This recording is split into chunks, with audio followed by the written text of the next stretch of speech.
में राधा नाम की लड़की रहती थी। राधा अनाथ थी। उसके माता पिता बचपन में ही मर गए।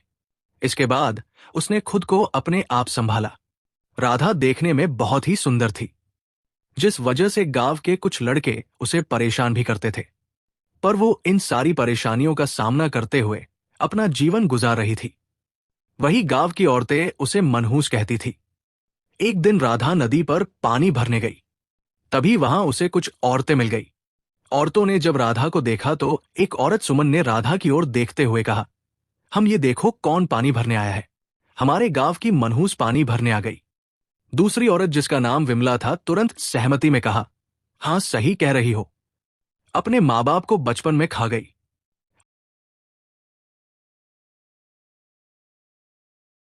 अब लगता है इस नदी का पानी भी पूरा सुखाएगी। तभी यहां पानी भरने आई। सुमन ने गुस्से भरे स्वर में बोली, अरे हमने तो बहुत बार मुखिया से कहा कि इसे गांव से बाहर निकाल दो, पर मुखिया इसे गांव से बाहर ही नहीं निकालता। मुझे तो ऐसा लगता है मुखिया के साथ इसका चक्कर चल रहा है।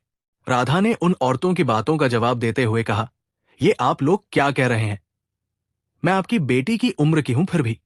सुमन ने ताना मारकर पूछा, अरे काहे की बेटी की उम्र की? बेटी की उम्र की भले ही है, पर तू बेटी नहीं हमारी।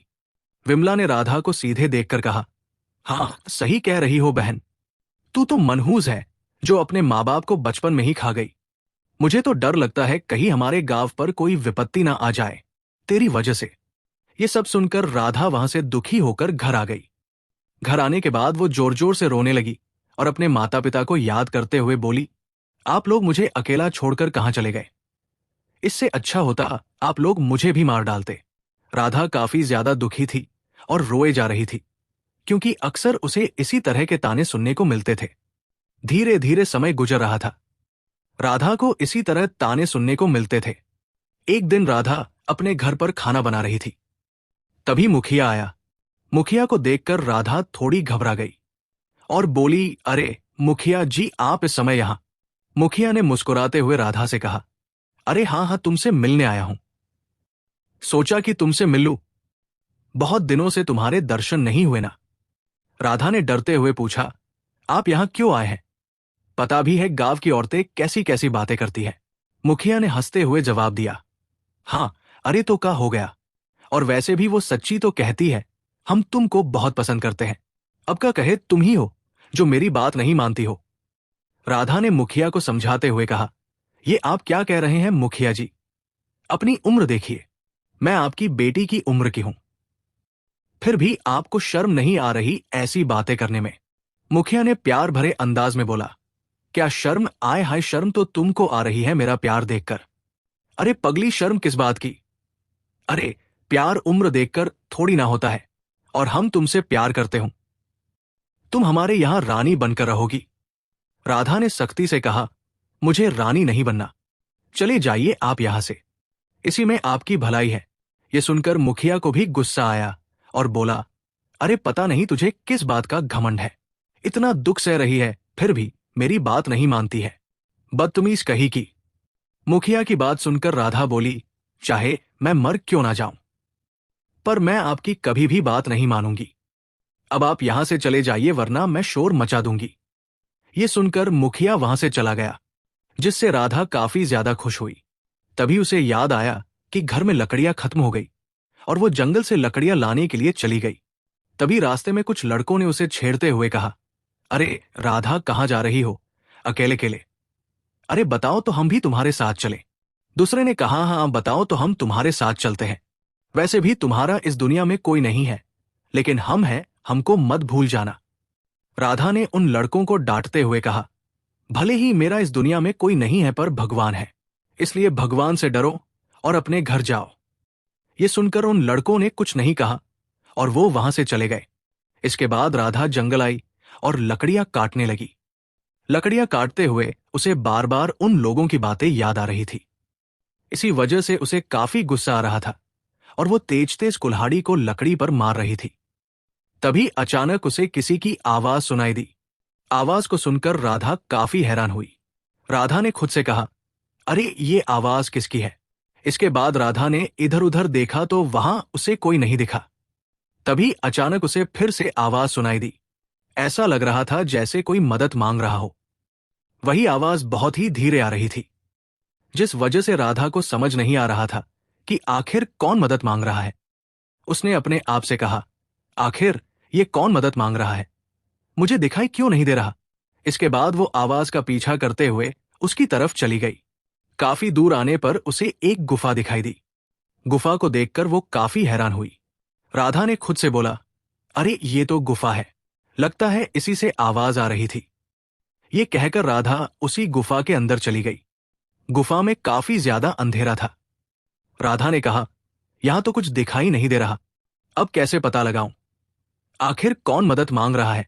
तभी अचानक आवाज आना बंद हो गई और उसने अपने आप से कहा, अरे आवाज तो बंद हो गई, अब मैं क्या करूं, यहां कुछ दिखाई नहीं दे रहा।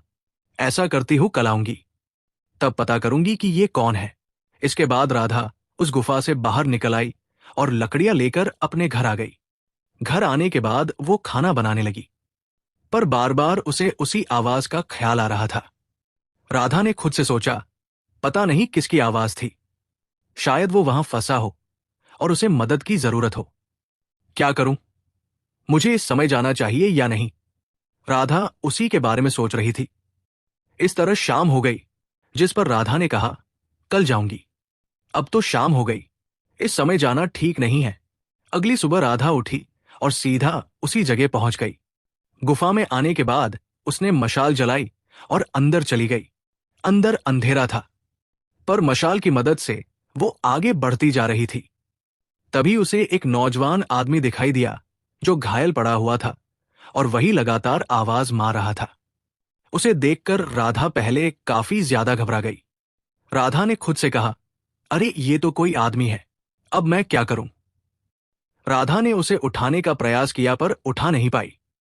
राधा ने कहा, ओ मैं तो इसे उठा ही नहीं पा रही हूं। ऐसा करती हूं, यहीं पर इसकी औषधि लगा देती हूं। यही सोचकर राधा जंगल से औषधि लाई और उसने उसे पीस कर उस आदमी को लगा दी। इसके बाद राधा ने उसे पानी पिलाया और वहां से चली आई। धीरे धीरे 2-3 दिन गुजरे और राधा इसी तरह उस आदमी की देखभाल गुफा में करने लगी। जब गांव वालों ने देखा राधा रोजाना जंगल जा रही है तो वो काफी हैरान हुए। गांव की एक औरत विमला ने कहा, अरे ये जंगल क्यों जाती है और वहां से कुछ लाती भी नहीं है।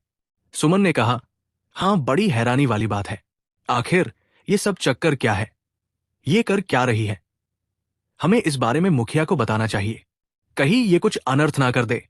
विमला ने चिंता जताते हुए बोला, अरे काहे का अनर्थ, बस कहीं हमारे गांव का नाम बदनाम ना कर दे, इसलिए हमें मुखिया को बताना तो पड़ेगा ही।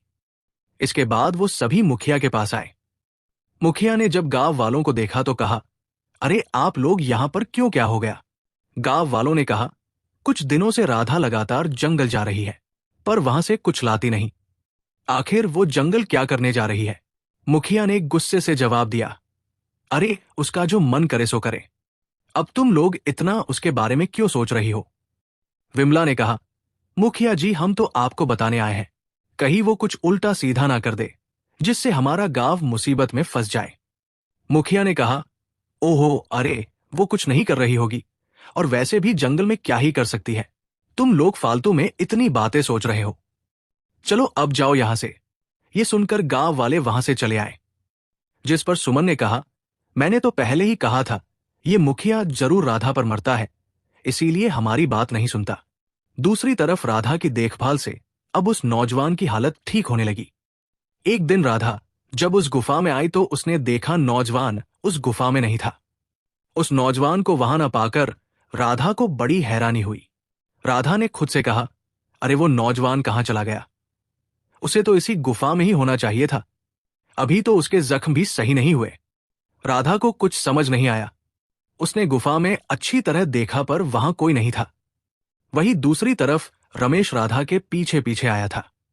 उसने जब राधा की बात सुनी तो वो वहां से सीधा गांव आ गया और गांव वालों से कहा, अरे अरे गांव वालों सुनो, अरे वो तो वहां पर किसी आदमी से मिलने जाती है। एक गांव वाले ने पूछा, क्या आदमी से मिलने जाती है। सुमन गुस्से से बोली, मुझे तो पहले ही शक हो रहा था, पता नहीं किसकी जिंदगी खराब कर रही होगी। अब तो मुखिया को बताना ही पड़ेगा, और मुझे पता है अब मुखिया उसे छोड़ेगा नहीं। सभी लोग फिर से मुखिया के पास गए। मुखिया ने जब सभी लोगों को देखा तो कहा, अरे गजब हो गया, फिर आ गए तुम लोग। अब क्या हो गया? गांव वालों ने कहा, मुखिया जी